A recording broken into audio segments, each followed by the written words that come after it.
जय हिंद सभी फौजी पेंशनर बंधु। हम सबों तक ओआरओपी 3 का धमाका पुरजोर तरह से पहुंच चुका होगा। इसकी गूंज आपके इंद्रियों तक पहुंच गई होगी।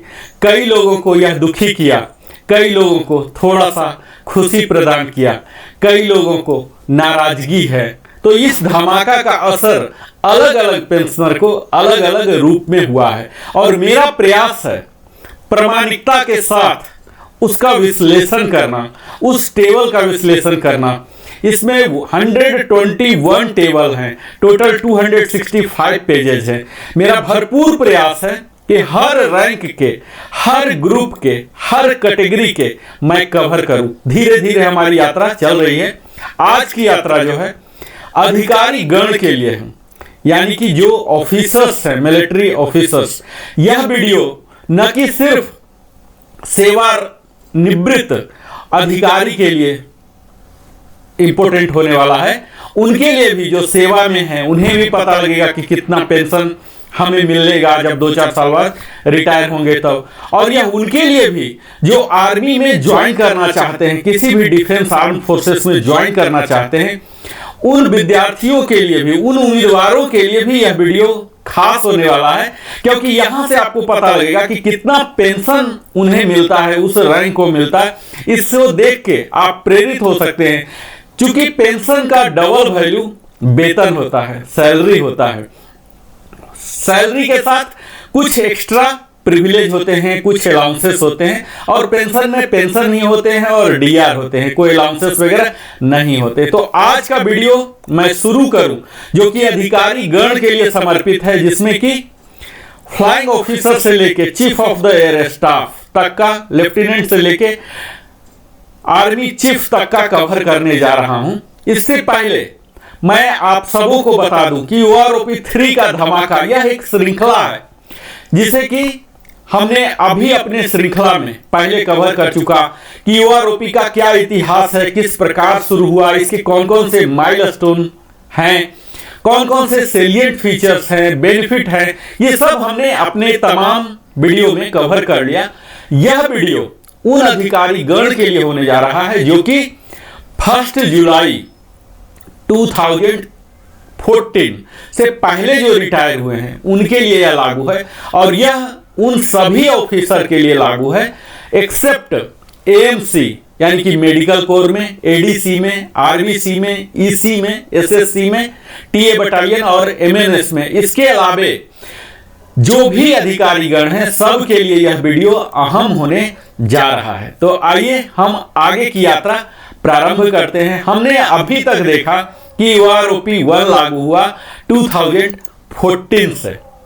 स्लाइड। तो हमने ओआरओपी की पूरी यात्रा देखी। अगर आपने हमारे पूरे पीछे का वीडियो नहीं देखा होगा तो इसमें हमने उसके इतिहास पर कवर किया, किन के लिए कवर हो रहा। तो यह संक्षेप में मैं बता दूं कि यह ओआरओपी 3 का जो एम्बिट है या ओआरओपी का है, संपूर्ण आर्म फोर्सेस डिफेंस के लिए लागू होते हैं, फैमिली पेंशनर के लिए लागू होते हैं। और यह 1 जुलाई 2024 यानी कि 30 जून 24 तक जो भी रिटायर हुए उन सब के लिए लागू होता है। आपको हम संपूर्ण टेबल का यात्रा कराएंगे, लेकिन उससे पहले मैं Narendra Kumar, wellness consultant, entrepreneur trainer, आपसे विनम्र निवेदन करता हूं कि अगर आपने हमारी चैनल लिविंग हैप्पीली में आए हैं पहली बार तो अवश्य ही सब्सक्राइब करें, लाइक करें, कमेंट करके पूछें, बताएं, शेयर करें और बेल आइकन अवश्य ही पुश करें ताकि हमारी सारे वीडियो का नोटिफिकेशन आपको पहुंचते रहे। हमने अभी तक इसके हिस्ट्री के दौरान, संक्षिप्त हिस्ट्री में बता दूं कि सर्कुलर नंबर 55 जो था ओआरओपी 2 को कवर कर रहा था, उसकी इशू हुआ था 4 फरवरी 16 से, जो कि 1 जुलाई 2014 से लागू हुआ था। अगला सर्कुलर 666 था जो कि ओआरओपी 2 का था, इशू किया गया था 20 जनवरी 23 को और एप्लीकेबिलिटी था 1 जुलाई 2019, जो कि 4 इंस्टॉलमेंट में सभी को मिले थे। लेकिन जो फैमिली पेंशनर थे या एवार्डी थे उन्हें एक मुश्त लमसम दिया गया था। इसके बाद जो ओआरओपी 3 का माइलस्टोन है, ये गवर्नमेंट ऑफ इंडिया कैबिनेट के द्वारा पास कर दिया गया। पाउज। अभी तक हमने देखा कि क्या क्या माइलस्टोन है।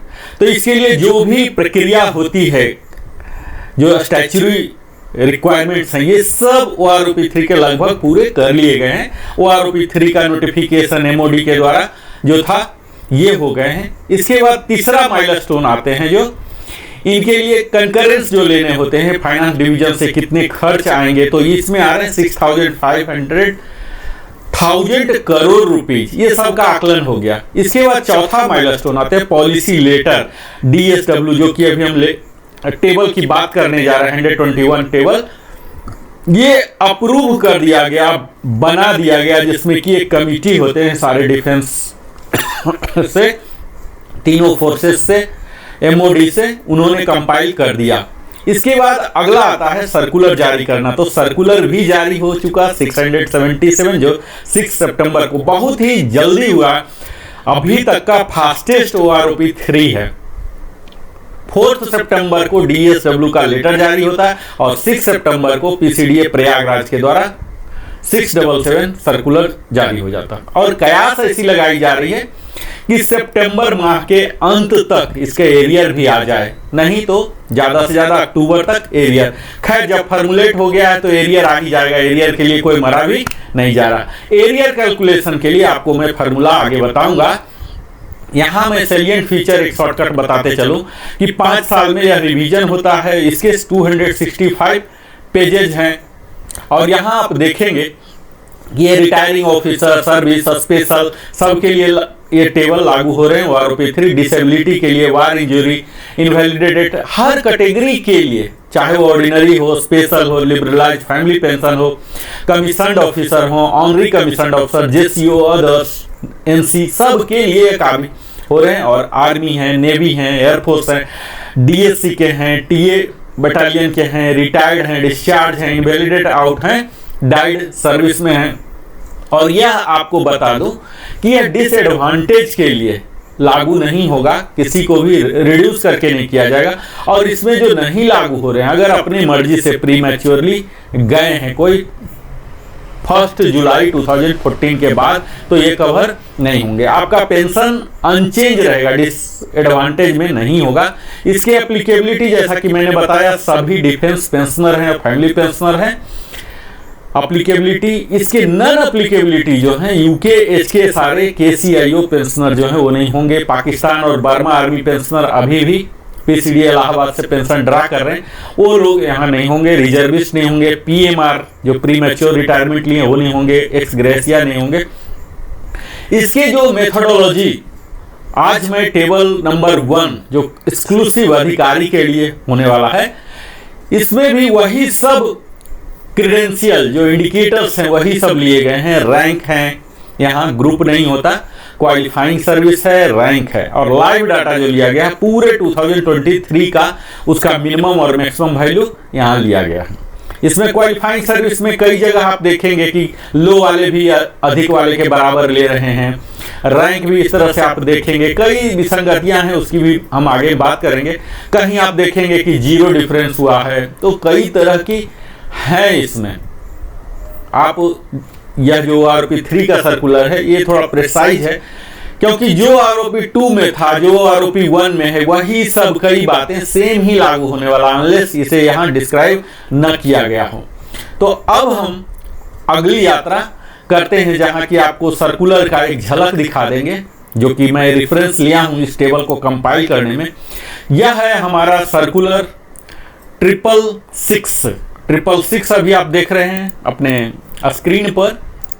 और यहाँ आप 666 देखिए किस तरह से यह इतने इनहैंस्ड 121 टेबल है। इसे हमने टेबल नंबर 1 666 का लिया और 667 दोनों के टेबल को लेके हम कंपेयर करके यहाँ एक्सेल चार्ट आपके समक्ष प्रस्तुत कर रहे हैं। तो आइए हम सीधा आपको एक्सेल चार्ट में ही ले जाते हैं, जहाँ की हर रैंक के, हर क्वालिफाइंग सर्विस में आपको दिखाऊंगा कि किस तरह से आप लाभान्वित होने वाले हैं या अनअफेक्टेड हैं। थोड़ा सा फिगर बड़ा कर दो आप। यहाँ मैं एक एक रैंक करके दिखाऊंगा एक्सेल चार्ट में, जैसे कि हमारी टीम ने प्रिपेयर की है। यहाँ पहला रैंक है आर्मी के लेफ्टिनेंट रैंक और इनके इक्विवेलेंट होते हैं एयरफोर्स में फ्लाइंग ऑफिसर, सब लेफ्टिनेंट नेवी में होते हैं। यहाँ इनकी क्वालिफाइंग सर्विस 6 महीने है। OROP 2 में 21604 था, OROP 3 में घटकर 20889 हो गया। तो यहाँ आप देख पाएंगे इस पेज में जो 11.5 इयर्स तक है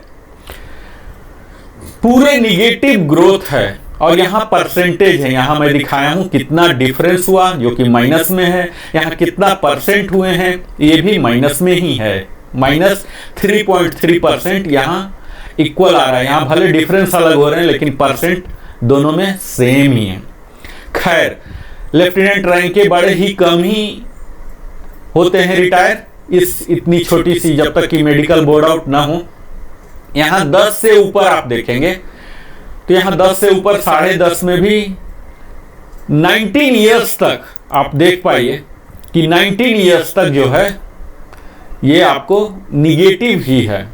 19.5 से 448 रुपीज यानी कि 1.2% पॉजिटिव ग्रोथ होना यहां से प्रारंभ हुआ, और 20 इयर्स में 1024 रुपीज 2.8% हुए हैं, और इसके बाद धीरे धीरे बढ़ रहे हैं। 20.5 के बाद 1600 की बढ़ोतरी हुई है जो कि 4.3% है। ये लेफ्टिनेंट का पहला रैंक है। इसके आगे अगर मैं दिखाऊं तो 20 से ऊपर का देख लीजिए। 20 से ऊपर ऐसे तो बहुत कम ही लेफ्टिनेंट रैंक में 20 तक पहुंचेंगे और फिर लेफ्टिनेंट बन के ही जाएंगे। फिर भी यहाँ डाटा है तो हमारे लिए जानना जरूरी है। 20 इयर्स में 1024 2.8% है, और उसके बाद 20.5 में 1600 की बढ़ोतरी जो कि 4.3। यहाँ पैटर्न देख पाएंगे कि 1600 ही बढ़ोतरी हो रहा है। OROP 3 में भी फिक्स्ड है 38400, और 4.3% की बढ़ोतरी हो रही है 24.5 इयर्स तक। 25 इयर्स में अगेन निगेटिव ग्रोथ हो रहे हैं, और फिर यही निगेटिव ग्रोथ का सिलसिला आगे भी जारी है। 28.5 में 275 बेयर 275 रुपीज का डिफरेंस हो रहे हैं, और यहाँ फिर जीरो डिफरेंस है। 30 इयर्स के लिए कोई डिफरेंस नहीं है। 30.5 में 850 रुपीज है, 31 में 1425 है, यही सिलसिला 32 तक है, और 32.5 46300 जो कि हमारे ऑनरी लेफ्टिनेंट के भी हो गए हैं 46300, जो उनका फाइनल होते हैं honorary flying officer, honorary flight lieutenant का, ऑनरी कैप्टन का, यही 46300 होता है। इनमें बढ़ोतरी अच्छा है 5100, जो कि बहुत ही नहीं के बराबर ही होगा कि लेफ्टिनेंट रैंक से 33 करके गए, तो यहाँ 12.4% की बढ़ोतरी हुई है। मैं अब अगला रैंक लेता हूँ। अभी हमने लेफ्टिनेंट लिया और अगला रैंक है हमारा कैप्टन का, जो कि आर्मी का दूसरा रैंक है कैप्टन, और इसके इक्विवेलेंट एयरफोर्स के फ्लाइट लेफ्टिनेंट होते हैं और नेवी में लेफ्टिनेंट होते हैं। इनके भी आप देखिए कि 6 महीना से लेके आपको पूरे 11.5 जो स्क्रीन में आप देख पा रहे होंगे निगेटिव ग्रोथ है, और भयंकर निगेटिव ग्रोथ है। 41% तक का निगेटिव ग्रोथ देखने को मिल रहा है। खैर, कैप्टन में जाने वाले बहुत ही कम होंगे, और निगेटिव अगर है तो निगेटिव आपको मिलने नहीं जा रहा। जो OROP 2 है या OROP 2 से भी ज़्यादा अगर मिल रहा है आपको नोशनल या किसी और वजह से, तो वही मिलते रहेगा। डिसएडवांटेज के लिए कहीं भी रिवीजन नहीं होगा। अब हम 10 से ऊपर के लिए चलते हैं फ्लाइट लेफ्टिनेंट के लिए, तो यहाँ भी निगेटिव ग्रोथ ही दिख रहा है। यहाँ आप 20 इयर्स तक निगेटिव ग्रोथ ही देख रहे हैं, और निगेटिव ग्रोथ का विश्लेषण करने की कोई आवश्यकता नहीं है। 20 के आगे हम चलते हैं तो देखते हैं कि यहाँ भी निगेटिव चल रहा है, और जो कि निगेटिव का सिलसिला लगभग पूरे ही है। निगेटिव का सिलसिला 32 इयर्स तक चल रहे हैं, जो कि पैटर्न आप देखें 800 रुपीज का 1.8% का निगेटिव का सिलसिला। यहाँ पॉजिटिव आए हैं 32.5 इयर्स में 46300, जो कि वहाँ लेफ्टिनेंट के लिए भी था। यहाँ बढ़ोतरी 2625 का है, 6% है। 33 एंड एबव के लिए भी 46300 है, जो कि यही figure honorary flying officer, honorary flight lieutenant के लिए भी कर दिया गया है। तो यहाँ जो एक फ्लाइट लेफ्टिनेंट का बेसिक है मैक्सिमम, अगर उस पद से कोई जाते हैं, और एक ऑनरी फ्लाइट लेफ्टिनेंट, तो दोनों का पेंशन बिल्कुल समान है। यह आप देख पाएंगे कैप्टन के लिए। अगला रैंक हम आते हैं मेजर के लिए। मेजर आर्मी का तीसरा रैंक है और इसके इक्विवेलेंट होते हैं एयरफोर्स में स्क्वाड्रन लीडर और आर्मी में होते हैं लेफ्टिनेंट कमांडर। यहाँ आप देखेंगे कि 6 महीना में तो कोई जाएंगे नहीं, फिर भी किसी कारण से गए हैं और टेबल में है तो यहाँ देखना जरूरी है। आप 10 साल तक देखें तो पूरे निगेटिव ग्रोथ है और बहुत भयंकर निगेटिव ग्रोथ है। 10,000 से भी ज्यादा 12,000 तक का है। और यहाँ परसेंटेज में अगर देखें तो 25%, 25.3% तक का रिड्यूस्ड है। यहाँ आप देखिए वैल्यू चेंज हो रहे हैं अलग, लेकिन आप पैटर्न को अगर देखें तो परसेंटेज 25.3% है। तो इसका सीधा सा यही मतलब लगाया जाता है निगेटिव होने का, क्योंकि इन्हें डाटा नहीं मिला। इस अवधि में कोई रिटायर होने वाले नहीं थे अधिकारी गण और इन्हें डाटा नहीं मिला, जिसके वजह से ये सब निगेटिव होते चला गया। अब हम 10 से ऊपर का देखते हैं तो 10 से ऊपर भी आपको पूरे 20 ईयर्स तक का देखें तो यहाँ भी पूरा निगेटिव ही है और अच्छा खासा निगेटिव है। 24-25% तक का निगेटिव, और फिर यहाँ 7-8-4% तक का निगेटिव है। तो जिनका भी निगेटिव है उनके डिसएडवांटेज के लिए ये नहीं होगा रिवीजन, तो उन्हें चिंता करने की जरूरत नहीं है। अब हम 20 से ऊपर चलते हैं। 20 से ऊपर जब आप चलेंगे तो यहाँ देखेंगे कि यहाँ भी पूरा यानी कि मेजर रैंक का पूरे अंतिम तक कंप्लीट, यही एक ऐसा रैंक है जिसमें कि पूरे निगेटिव ग्रोथ ही है अंतिम तक 33 इयर्स तक। तो हम इसके विश्लेषण नहीं कर रहे हैं। यहाँ आप देखेंगे कि 68,550 था, जो कि अब घटकर 54,340 हो रहा। 20% तक का निगेटिव ग्रोथ है। तो निगेटिव ग्रोथ किन्हीं को नहीं दिया जाएगा, इसलिए मैं विश्लेषण से बाहर रखता हूं। लेकिन ये देखने में अच्छा नहीं लग रहा कि OROP 3 में सब रैंक का बढ़ रहा, तो मेजर साहब को क्यों घटा दिया गया। यह तो एक तरह का आप विसंगति मान सकते हैं। अगला हम लेते हैं लेफ्टिनेंट कर्नल, और उसके इक्विवेलेंट होते हैं लेफ्टिनेंट कर्नल। यहाँ TS टाइम स्केल वाले और लेफ्टिनेंट कर्नल जो फुल लेफ्टिनेंट कर्नल है, दोनों कवर हो रहे हैं यहाँ। और इसके इक्विवेलेंट है एयरफोर्स में विंग कमांडर और नेवी में है कमांडर। इनका 6 महीने से लेके 10 साल तक अगर देखें, ऐसा बहुत ही कम होंगे, एक्सेप्शनल होंगे कि इतना जल्दी ये विंग कमांडर बन गए 10 साल तक में ही, और जा भी रहे हैं। चूंकि नहीं गए हैं, कोई डाटा नहीं है, इसलिए पूरे निगेटिव ग्रोथ ही है। -1.3%, करीब 500, 600, 700 इस तरह से जैसे जैसे अवधि और बढ़ रहे हैं 800 तक हो रहे हैं। यह निगेटिव ग्रोथ का सिलसिला 12.5 ईयर्स तक है। आप जिस में फॉल हो रहे हैं आप उस स्लाइड का स्नैप भी ले सकते हैं। 10 साल तक यहाँ माइनस है, यहाँ देखिए 12.5 तक भी माइनस। यह निगेटिव ग्रोथ का सिलसिला समाप्त होता है 13 ईयर्स में, जो कि 188 रुपीज और 0.3% है।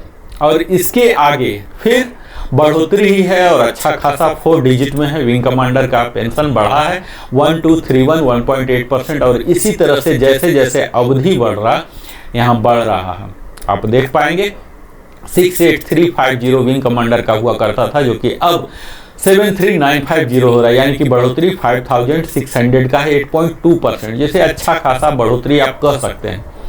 यहाँ आप देखेंगे 18.5 के लिए थोड़ा सा निराशाजनक है। कई विंग कमांडर हो सकते हैं इस अवधि में जाते हों, जिनके लिए कि एक नाराजगी भरा यह रिवीजन होगा। -2000 है, -2.6% है इनका, और यही 19.5 के लिए 6300 की एक अच्छी बढ़ोतरी है। 20 में भी अगर कोई जाते हैं तो 4200 की 5.4% की बढ़ोतरी है। अगर 20 से ऊपर का टेबल देखा जाए तो यहाँ आपको पता लगेगा कि 20 में 4200 तो बढ़ोतरी है ही, और इसके ऊपर सिर्फ 21 तक ही बढ़ोतरी है, और 21 के बाद फिर आप आगे बढ़ते हैं तो यह आपको 27 तक निगेटिव है। तो इस तरह से निगेटिव होना, पॉजिटिव होना, जीरो होना, ये बड़ा ही मैजिकल लग रहा है, ये लॉजिकल नहीं है, साइंटिफिकली नहीं है। तो यहाँ मुझे लग रहा है कि कहीं न कहीं विसंगतियां हैं। जो विंग कमांडर को मिलना था यथोचित सम्मान, पेंशन के रूप में आर्थिक लाभ पहुंचाना था, वो यहाँ नहीं पहुंच रहा है। 27 ईयर्स तक काफ़ी विंग कमांडर जाते हैं और यहाँ तक निगेटिव ग्रोथ ही है। इनका पॉजिटिव ग्रोथ होना शुरू हुआ है 27.5 से 3950, जो कि अच्छा खासा फिगर है, लेकिन परसेंटेज बहुत ज़्यादा नहीं है, 4.1% ही है। और इसके बाद इनकी बढ़ोतरी है 31 में। अगर कोई विंग कमांडर जा रहे हैं, बहुत ही कम होंगे इस तरह से, लेकिन अगर कोई जा रहे हैं तो उनमें काफ़ी बढ़ोतरी हुई है 16.2%, 15450। यही सिलसिला जारी है। यानी कि विंग कमांडर में अगर कोई मैक्सिमम 33 एंड एबव करके गए हैं तो 1,10,850 जो मैक्सिमम है, 16.2 की बढ़ोतरी हुई है। क्योंकि यहाँ जो भी गए हैं वो बहुत ज़्यादा साल से विंग कमांडर रहे हैं, यानी कि उनका सैलरी बहुत ज़्यादा ऑलरेडी रहा है, इसीलिए यहाँ पेंशन में भी रिफ्लेक्ट हुआ है। बाकी सब में जो निगेटिव आ गए हैं, यानी कि इस रैंक में गए नहीं हैं, और गए हैं तो अचानक विंग कमांडर कुछ ही साल के लिए रहे हैं, लेट से विंग कमांडर बने हैं और कम सैलरी ही था। तो ये सब कुछ कारण रहे हैं जो कि यहाँ आपको इस तरह का पैटर्न दिख रहा है। जबकि होना क्या चाहिए था, यहाँ हर साल 3% का सैलरी में रिवीजन हो रहा, तो यहाँ पेंशन में भी दिखना चाहिए था, जो कि नहीं दिख पा रहा, जो कि आप एक एनोमली के रूप में इसे कह सकते हैं। खैर, एनोमली के बारे में बाद में बात करेंगे। तत्काल हम एज इट इज प्रामाणिकता को कायम रखते हुए हम आगे अगला रैंक लेते हैं, और अगला रैंक है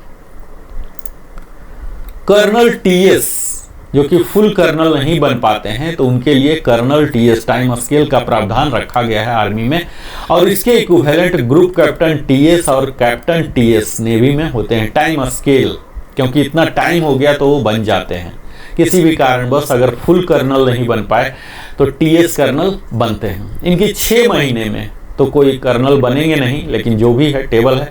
और यहाँ के ऑनवर्ड्स देख लीजिए, कर्नल टीएस के लिए आप शुरू से ही देख लीजिए कि काफ़ी अच्छी बढ़ोतरी यहाँ दिख रही है।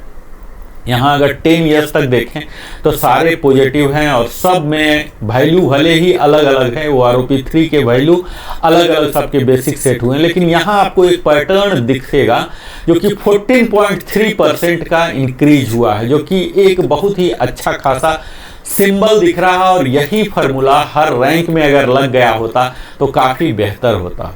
इससे यह दिख रहा कि कर्नल जो भी बन के जा रहे हैं, ये काफ़ी साल से कर्नल रहे हैं, इनके कर्नल के हाईएस्ट सैलरी स्केल में गए हैं, इसीलिए इनका हाईएस्ट है, और इसी वजह से यहाँ पेंशन में भी रिफ्लेक्ट हो रहा। 14.3 जो कि काफ़ी अच्छा है, 8,609।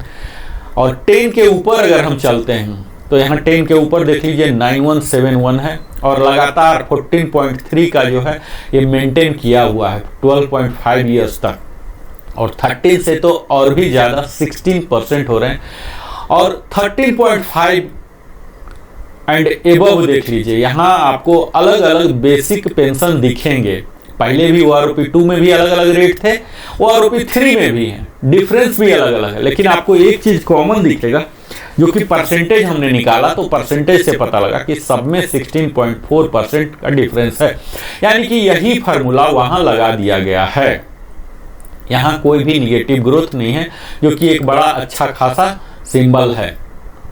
कर्नल टीएस बनने में भी कम से कम 26 साल और उससे ऊपर ही लग जाते हैं, 20 से ऊपर हो जाते हैं, तो इनके लिए एक अच्छा खासा बढ़ोतरी है। अगर 20 से ऊपर की बात की जाए तो 20 से ऊपर भी आप देख लीजिए, यही सेम 16.4% का इजाफा इनके पेंशन में हुआ है, जो कि 24.5 तक कंटिन्यू रहा है। यह 16.4% इनके लिए 15,872, जो कि एक अच्छा फिगर कहलाता है। काफ़ी कुछ इन्हें सम्मानजनक जिंदगी गुजर बसर करने के लिए प्राप्त हो रहे हैं। 25 से थोड़ा परसेंटेज घटे हैं, चूँकि इनको 14,400 ही मिल रहे हैं। अब इनका जो स्लैब है ये 1,12,250 तक ही मैक्सिमम यहाँ फिक्स कर दिया गया है, जो कि 11.5 13.1 तक यहाँ स्लैब को मर्ज करता हुआ आप देख पा रहे हैं। और यहाँ जब हम आगे बढ़ते हैं 30 से आगे तब आप देखेंगे कि परसेंटेज फिर घट रहे हैं। 33 में जो मैक्सिमम एक कर्नल टीएस का जो पेंशन है 1,14,125 यही मैक्सिमम है। 32.5 से मैक्सिमम, इससे ज़्यादा नहीं है। तो 8950 यहाँ जो हाईएस्ट वाले हैं 32 का, उन 32 ईयर्स से और उससे ऊपर वाला 8,900, यानी कि परसेंटेज आप देखिए 8.6%, 8.5% ही हुआ। उससे पहले काफ़ी अच्छी मात्रा में इनका 13.1, 11.5 जो कि कर्नल टीएस वाले का काफ़ी अच्छा संतोषप्रद आप कह सकते हैं कि इनकी पेंशन में इजाफा हुआ है। हम अगला रैंक लेते हैं यहाँ कर्नल साहब का।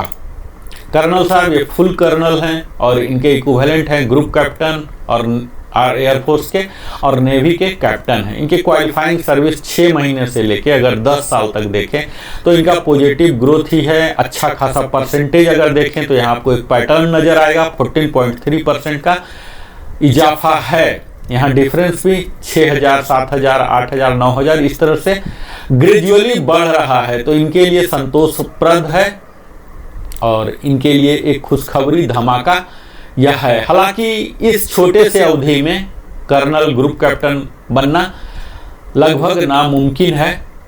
10 साल से ऊपर अगर हम चल के देखते हैं तो यहाँ भी इनका यही 14.3%, 16.4% का जो पैटर्न दिख रहा है, यही पैटर्न इनके लिए लागू किया गया।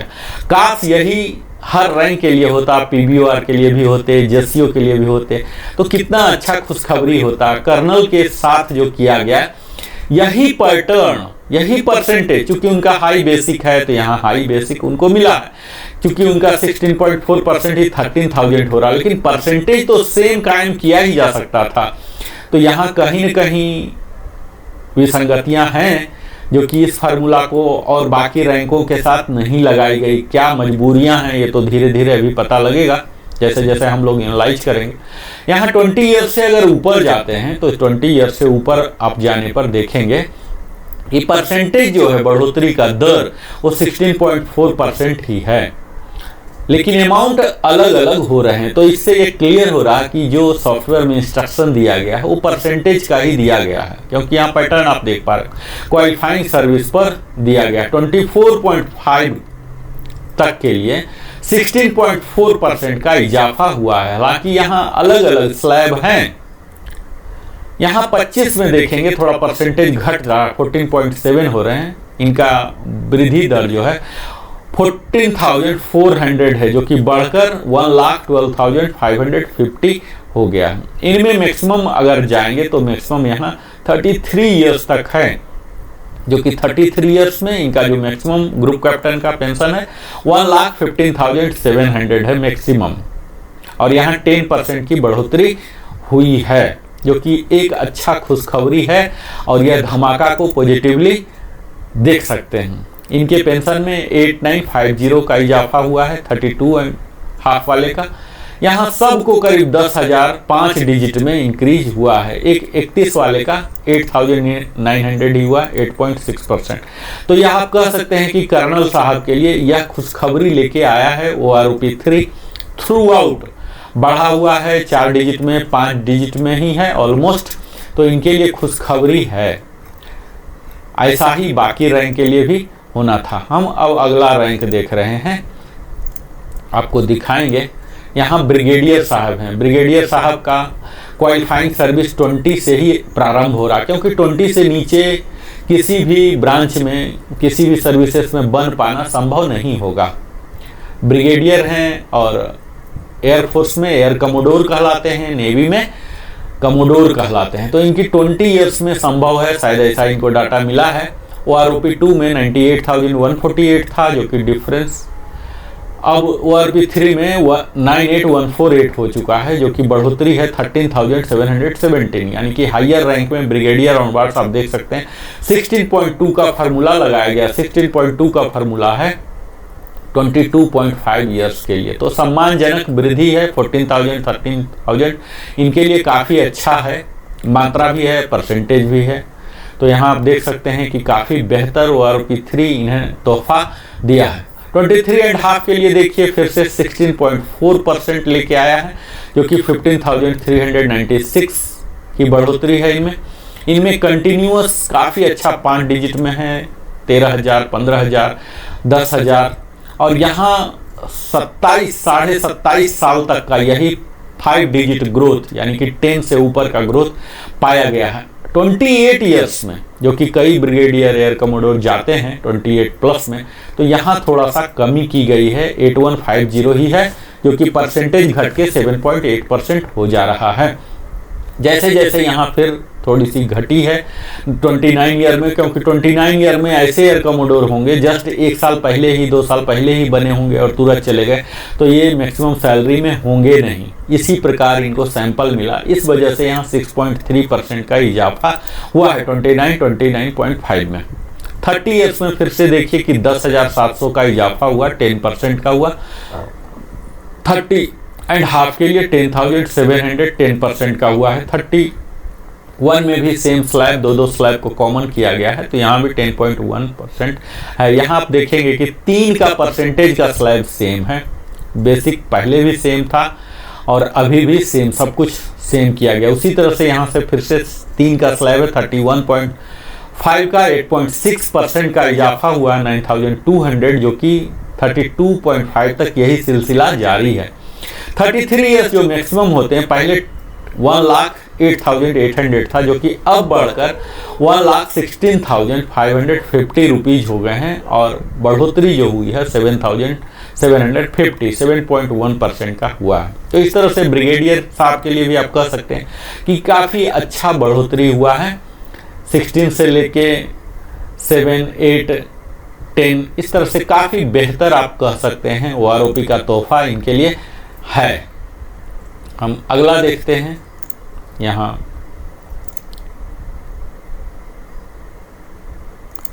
ब्रिगेडियर से आगे जो रैंक है वो मेजर जनरल साहब का है, और एयरफोर्स में इसे एयर वाइस मार्शल कहते हैं, और नेवी में रियर एडमिरल कहते हैं। यहाँ भी क्वालिफाइंग सर्विस 20 से ही शुरू होता है, क्योंकि 20 से नीचे इन रैंक पर पहुँच पाना, रिटायर होना असंभव है। तो यहाँ OROP 2 में इनका पेंशन हुआ करता था 84,491, और OROP 3 में यही बढ़कर करीब 98,148 हो गए, यानी कि डिफरेंस हुए हैं 13,657 का। 16.2% का यहाँ ऑफिसर का मैक्सिमम आप देखिए, जो कि कर्नल से ही चला रहा, कर्नल TS से 16.2% का फ्लैट इन्हें अच्छा खासा इजाफा दिया गया है। अब ये कौन से फार्मूला से 16.2, जो कि बाकी किसी और रैंक में नहीं दिख रहे थे, तो यहाँ काफ़ी अच्छा परसेंटेज इन्हें मिला है। हालांकि बहुत ही कम वैकेंसी कम होते हैं, रिटायर भी कम होते हैं, तो इन रैंकों पर जैसे जैसे आप ऊपर जाएंगे पिरामिड शेप में, बहुत ही कम पेंशनर इतने हायर रैंक पर पहुंच ही पाते हैं, फिर रिटायर होते हैं, फिर जीवित ही कितना साल रह पाते हैं, ये सब देखने वाली बात है। तो यहाँ यह देखिए कि इन रैंक पर 16.2% का इजाफा हुआ, जो कि 23 ईयर्स में 93,100 हुआ करता था, जो कि अब 1,07,537, 14,437 का इजाफा हुआ है, 15.5% का इजाफा हुआ। तो यही इजाफा का दर बना हुआ वृद्धि का यहाँ आप देख पाएंगे कि 24.5 तक 15,872, 16.4 का दर रखा गया। 25 में थोड़ा सा घटकर 13.9 हो गया, और 25.5 में तो और भी घट गए हैं, 10.8% हो गए। यहाँ जब और आप बढ़ेंगे 25 से ऊपर, तो देखेंगे इनके 10 लगभग 10 का वृद्धि दर रखा गया। 28 में थोड़ा सा घट गया है, 7.8% है, 8150 ही है, और 8150 का 2 स्लैब है, 28 के लिए भी 28.5 के लिए भी 7.8% है। 29 ईयर्स के लिए, जो कि कई जाते होंगे, 6.3% है। 29.5 में 6.3% है, जो कि लोएस्ट है इस रैंक के लिए। बढ़ोतरी के हिसाब से अगर देखें तो 30 ईयर्स में फिर से 10% आ गए हैं, तो 10% एक सम्मानजनक इन्हें आर्थिक मदद इससे मिल सकती है। 30.5 के लिए भी 10.1 है, जो सेम ही बेसिक पहले था और अभी भी सेम ही स्लैब में रख दिया गया है 550 करके। 31.5 के लिए 9,200 का इजाफा 8.6% है, जो कि अब ऊपर वाले स्लैब में ही आ गए हैं, यानी कि इनकी जो बढ़ोतरी होनी थी वो दर का थोड़ा सा कमी है। 32.5 6.8% ही है। 33 के लिए भी जो मैक्सिमम मेजर जनरल साहब के लिए होते हैं, जो पहले होते थे 1,09,100 रुपया, जो कि अब 1,16,550 कर दिया गया। 7,450 का इजाफा किया गया, 6.8%। तो यहाँ भी काफ़ी अच्छा आप देख सकते हैं, खुशी भरा है। इस धमाका को आप कह सकते हैं कि इस धमाका का गूंज इस रैंक के साथ काफ़ी पॉजिटिव रिजल्ट लेके आया होगा, खुशियाँ भरा लाया। अगला रैंक है लेफ्टिनेंट जनरल, जो कि एयरफोर्स में एयर मार्शल कहलाते हैं और नेवी में वाइस एडमिरल कहलाते हैं। इनका भी रैंक क्वालिफाइंग सर्विस 20+ से शुरू होता है, 20 से नीचे संभव नहीं है। और यहाँ आप देख पाएंगे कि बढ़ोतरी जो है, पहले 84,431 से शुरू होते थे लेफ्टिनेंट जनरल साहब का, जो कि अब 98,148, यानी कि इनके पेंशन में जो बढ़ोतरी हुई है 13,717, जो कि काफ़ी बेहतर फिगर कहा जा सकता है। 16.2 यहाँ जो फार्मूला पहले भी पैटर्न में देखे होंगे, 16.2 मैं बार बार बोल रहा हूँ, 16.2 सुनकर देखकर बड़ा ही खुशी होता है। और यह भी लगता है कि काश यही 16.2 का इजाफा हर रैंक में होना चाहिए था। जो फार्मूला यहाँ लगाया गया, काश यही फार्मूला बाकी रैंक के साथ भी लगाया जाता। तो आज जो OROP 3 के साथ जो नाराज़गी है कई लोगों का, कई रैंक के साथ, कई ग्रुप के साथ, ये शायद नहीं हो पाता। तो यहाँ कहीं न कहीं कुछ न कुछ चूक त्रुटि तो रही ही है, इसे मानना पड़ेगा जो टेबल बनाए हैं। लेफ्टिनेंट जनरल का आप देख पाएंगे 23 के लिए 14,437 रुपीज़ का इजाफा, 15.5% का। इसी तरह से आप जैसे आगे बढ़ेंगे 15,000 25 ईयर्स में जाकर थोड़ा सा घट जा रहा है, 13,700 का है, 13.9% का इजाफा यहाँ हुआ है। 25 से ऊपर आप 10.8% का इजाफा सेंट्रली देख सकते हैं, जो कि वैरी हो रहा है अलग अलग, लेकिन फिर भी खुशी की बात है कि लगभग 10,000 का इनको वृद्धि हो रहा है। यहाँ आप जैसे जैसे आगे बढ़ेंगे 28 ईयर्स में तो 7.8%, जो पेंशन इनको 1,04,400 मिलता था वो अब 1,12,550 मिलेगा। इस प्रकार आप कह सकते हैं कि 8,150 का इजाफा, 7.8% का इजाफा हुआ है। 29 ईयर्स में भी आप देखिए 6,700, जो कि थोड़ी सी मात्रा कम है, 6.3% है।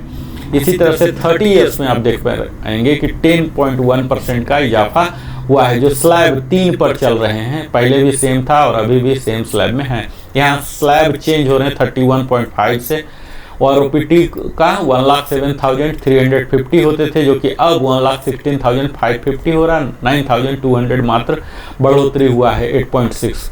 तो इस प्रकार आप ओवरऑल देख पाएंगे कि जो मैक्सिमम है, जो एयर मार्शल पद से ही रिटायर हुए हैं, तो उनका पेंशन जो OROP 3 है 1,16,550, जो कि मैक्सिमम आप देख लीजिए यहाँ इनके पीछे वाले के बराबर, यानी कि 30 के बराबर ही अगर एयर मार्शल साहब जाते हैं 30 में या 33 से एबव में भी, तो इनको सेम स्लॉट में यहाँ स्टेग्नेशन आ गया है, क्योंकि सैलरी में भी स्टेग्नेशन हो जाते हैं। 30 में तो कोई बन नहीं पाएंगे, वो आगे जाके ही बनेंगे। तो यहाँ लास्ट में 4% का ही इंक्रीज हुआ है। हम अगला अपने विश्लेषण में लेते हैं नेक्स्ट अधिकारी रैंक का, टेबल नंबर 1 का ही। आप देखिए यहाँ पर हैं लेफ्टिनेंट जनरल HAG, और इसके इक्विवेलेंट होते हैं एयरफोर्स में एयर मार्शल HAG और vice admiral HAG plus navy में। तो यहाँ भी 20 से ऊपर का ही स्लैब दिया गया है। OROP 2 में इनको मिलता था 84,431, जो कि अब बढ़कर 98,148 हो गया। काफ़ी अच्छा खासा बढ़ोतरी आपको दिखेगा। 13,717, 16.2, जो 16.2 का पैटर्न है यहाँ आपको पूरा प्रिवेलिंग दिखेगा, 16.2, 15.5, 16.4। तो यहाँ आपको अच्छा खासा जो हायर रैंक में है काफ़ी अच्छा इनको दिया गया है। इस तरह का यहाँ कहीं न कहीं कोई फार्मूला इस तरह से यहाँ लगाया गया है जिससे कि इनको अच्छी मात्रा में बढ़ोतरी मिले। तो हायर रैंक के लिए यह OROP सचमुच एक बड़ा सा सौगात लेकर आया है। यहाँ पूरे ही देख पाएंगे, हालांकि इस रैंक में बहुत ही कम रिटायर होते हैं। आप गिन सकते हैं कि अभी कितने पेंशनर हैं इस रैंक के, पर जो भी हैं 33 में मैक्सिमम जो हैं यहाँ पहले हुआ करता था 1,12,200 रुपया, जो कि अब 1,16,550 मैक्सिमम इतना ही हुआ। तो जो मैक्सिमम वाले हैं इनके लिए थोड़ा सा इतनी बढ़ोतरी नहीं है, 3.9% ही है, जो कि इस ब्रैकेट का मैक्सिमम, क्योंकि कैपिंग आ जा रहा है 3.9% ही है, क्योंकि इससे ज़्यादा यहाँ जो है 1,16,550, इससे ज़्यादा इनको किया नहीं जा सकता, इसीलिए इनकी बढ़ोतरी भी थोड़ी सी दिख रही है। पर यहाँ ओवरऑल अगर आप देखेंगे तो काफ़ी अच्छी मात्रा में 4 डिजिट में 5 डिजिट में 3.9% से लेकर 16.2% तक का इजाफा हुआ है, और इसमें कहीं कोई निगेटिव ग्रोथ नहीं है। तो ये एक खुशखबरी है, इस रैंक के लिए एक खुशी भरा पैगाम है। अगला हम रैंक को देखते हैं, जो कि आर्मी कमांडर 33+ पर ही बनेंगे। तो इनका OROP 2 में था 1,12,500, जो कि अब 1,16,550 जो मैक्सिमम है वहीं पर जाके रुक गए हैं। चूँकि मैक्सिमम कैपिंग है इसीलिए इनका डिफरेंस भी 4050 ही आया है, लेकिन फिर भी एक सम्मानजनक तो है ही, 3.6% का इजाफा हुआ है। अगला रैंक जो हाईएस्ट रैंक वाले हैं इनका दिखा दूं आपको, ये तीनों को एक साथ ही मैं दिखा देता हूं। यहाँ देखिए army commander 33 years maximum capping में है। VCOS हैं वाइस एयर चीफ मार्शल, ये 1,12,500 पर हैं, और इनकी बढ़ोतरी 1,16,550 जो मैक्सिमम है 4050 पर 3.6। और जो एयर चीफ मार्शल जो अंतिम रैंक है वो 1,25,000 पर पहले भी थे और अभी भी 125 पर ही हैं। इनमें कोई भी बढ़ोतरी नहीं हुआ, क्योंकि कैपिंग का है, उससे ज़्यादा हो नहीं सकता, क्योंकि हमारे प्रेसिडेंट साहब जो हैं 1,250 ले रहे हैं, तो उनका आधा, उनके से ज़्यादा कोई ले नहीं सकता है। तो इस तरह से आपने देखा आज कंप्लीट हमारे अधिकारी गण के सारे पेंशन का हमने एनालिसिस किया, क्या उसकी बढ़ोतरी हैं, कि OROP 2 का OROP 3 का क्या डिफरेंस है, क्या परसेंटेज है। कईयों के लिए, अधिकतम के लिए, अधिकारी के लिए खुशियों भरा ही पैगाम है, क्योंकि यहाँ जो निगेटिव ग्रोथ दिख रहे हैं लेफ्टिनेंट में हैं, जो कि कोई जाते नहीं हैं। आप यहाँ देख लीजिए लेफ्टिनेंट में। फिर कैप्टन में अगेन निगेटिव ग्रोथ है, जो कि कैप्टन रैंक में अगर कोई ऑफिसर ज्वाइन हुए हैं तो एक्सेप्शनल केसेस में मेडिकल बोर्ड आउट वगैरह में ही जाएंगे। तो यहाँ निगेटिव हुआ है, लेकिन निगेटिव उनको मिलेगा नहीं। अगला रैंक हमने बात किया मेजर साहब का। मेजर साहब को भी आप देख पाएंगे कि निगेटिव ग्रोथ हुआ है, यानी कि लोअर रैंक में कोई जाते नहीं है और लोअर रैंक में निगेटिव ग्रोथ है। यहाँ आपको थोड़ी सी आपको आश्चर्य भी होगा कि लेफ्टिनेंट कर्नल TS में यहाँ कई लोग जाते हैं और यहाँ भी निगेटिव ग्रोथ है।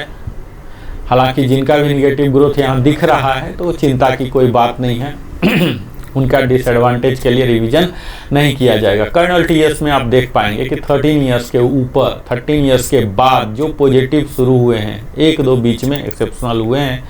यहाँ पर विंग कमांडर को थोड़ा सा दुखी करने वाला है, 21 में कई जाते होंगे और यहाँ पर उनकी बढ़ोतरी नहीं हुई है। विंग कमांडर के साथ भी न्यायपूर्ण नहीं हुआ है, और उसके वही विंग कमांडर अगर सीनियर होके जा रहे हैं 27.5 के ऊपर जा रहे हैं तो अब उनको बढ़ रहा। और यहाँ के बाद 27.5 ईयर्स के बाद विंग कमांडर के बाद कहीं भी आपको निगेटिव ग्रोथ नहीं दिखेगा। अच्छा खासा सम्मानजनक सबका दिख रहा। 16.2 जो कि एक फार्मूला आप देखेंगे पैटर्न यहाँ ऑफिसर वाले में 4.1, 16.2 जो परसेंटेज है, यही परसेंटेज आपको अधिकतम जगह कर्नल TS के लिए देख लीजिए, पूरे सेंट्रली 14.3%, और यहाँ से कहीं भी आपको निगेटिव नहीं दिखेगा। लास्ट में सिर्फ 0% है, और यहाँ देखिए पूरे 14.3, 16.4 इस तरह से कर्नल साहब के पेंशन में बढ़ोतरी है। फुल कर्नल जो फुल TS वाले नहीं, फुल जो कर्नल है इनमें भी बढ़ोतरी है 14.3। यहाँ पैटर्न आप देखिए टोटल में 14.3 हर ब्रैकेट में दिया गया है, और उससे ज़्यादा फिर 13 के बाद तो 16% हो रहे हैं, 16.4% हो रहे हैं। इस प्रकार आप देख रहे हैं कि जैसे जैसे हम सीनियर रैंक में जा रहे हैं, क्वालिफाइंग सर्विस में जा रहे हैं, तो बढ़ोतरी काफ़ी अच्छा है। ब्रिगेडियर में भी काफ़ी अच्छा है, 16.2% है। यहाँ major general air vice marshal का आप देख पाएंगे 16.2, 16.4, तो काफ़ी अच्छा 4 डिजिट 5 डिजिट में दिया गया है। तो इस प्रकार जो अधिकारी हैं, जो भी वो भी जान सकते हैं, इस वीडियो से लाभान्वित हो सकते हैं कि हमारा पेंशन कितना होगा। और जो रिटायर हो गए हैं वो भी जान जाएंगे, और जो बच्चे अभी आर्मी में ज्वाइन करना चाहते हैं वो भी इस वीडियो को देखकर लाभान्वित हो सकते हैं। तत्काल आप सब हमारे साथ बहुमूल्य समय देते हैं, मुझे उम्मीद है कि आपको वैल्यू एडिशन जरूर ही मिला होगा। और अगर आप हमारी वीडियो में पहली बार आए हैं तो अवश्य ही हमारे चैनल लिविंग हैप्पीली को सब्सक्राइब करें, ताकि हमें भी उत्साह हो और हमारा चैनल को एक विकास वृद्धि आपकी तरह ही हमें भी एक शुभ अवसर प्राप्त हो, और हम और बड़ी सी बड़ी टीम लेके प्रामाणिक जानकारी को आपके लिए ऑथेंटिक इन्फॉर्मेशन आपके साथ समक्ष प्रस्तुत कर सके। और आपने अपने जीवन का बहुमूल्य समय हमारे साथ दिया, इसके लिए हृदय की गहराइयों से धन्यवाद। और फिर से आग्रह करते हुए मैं Narendra Kumar, wellness consultant entrepreneur, subscribe करें, लाइक करें, कमेंट करें, बेल आइकन पुश करें और अपने सगे संबंधियों के साथ साझा करें। आपको यह वीडियो कैसा लगा अवश्य ही बताएं, कमेंट के जरिए पूछें, बताएं। बहुत बहुत धन्यवाद। जय हिंद, वंदे मातरम। फिर मिलता हूँ अगले वीडियो में।